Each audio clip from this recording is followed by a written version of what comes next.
भीमराव अंबेडकर।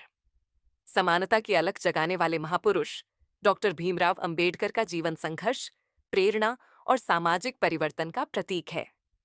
उनका जन्म 14 अप्रैल 1991 को एक गरीब महार परिवार में हुआ था। उस समय भारतीय समाज में छुआछूत और जातिवाद की जड़ें बहुत गहरी थीं। अंबेडकर बचपन से ही इस भेदभाव का शिकार हुए। स्कूल में उन्हें अलग बैठाया जाता था, पानी तक छूने की अनुमति नहीं थी, लेकिन उन्होंने कभी हार नहीं मानी। शिक्षा की ओर बढ़ते कदम। अंबेडकर के पिता ने शिक्षा के महत्व को समझा और उन्हें पढ़ने के लिए प्रेरित किया। कठिनाइयों के बावजूद अंबेडकर ने अपनी पढ़ाई जारी रखी। उन्होंने बॉम्बे विश्वविद्यालय से स्नातक किया और फिर उच्च शिक्षा के लिए अमेरिका के कोलंबिया विश्वविद्यालय गए। वहां से उन्होंने अर्थशास्त्र और कानून में डिग्री हासिल की। इसके बाद वे लंदन गए और बैरिस्टर बने।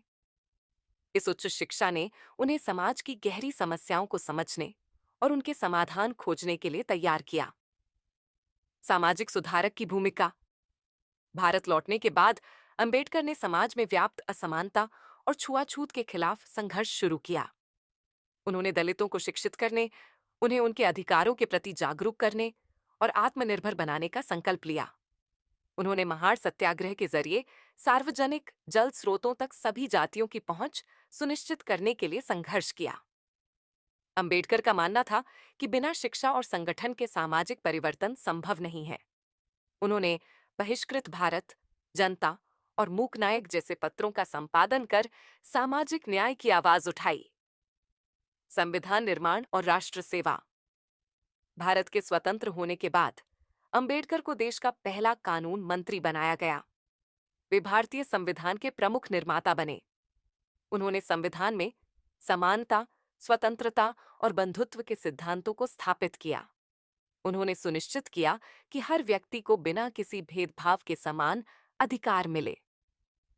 संविधान निर्माण के बाद भी वे समाज में बदलाव लाने के लिए संघर्ष करते रहे।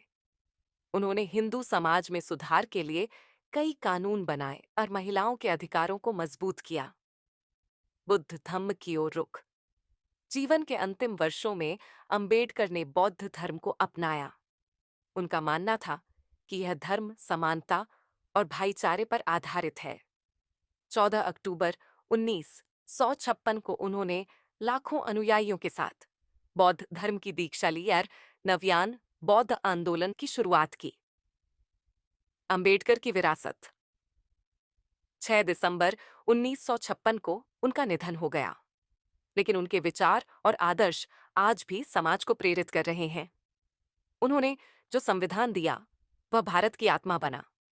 उनकी शिक्षाएं आज भी सामाजिक समानता, शिक्षा और अधिकारों की लड़ाई में मार्गदर्शन करती हैं।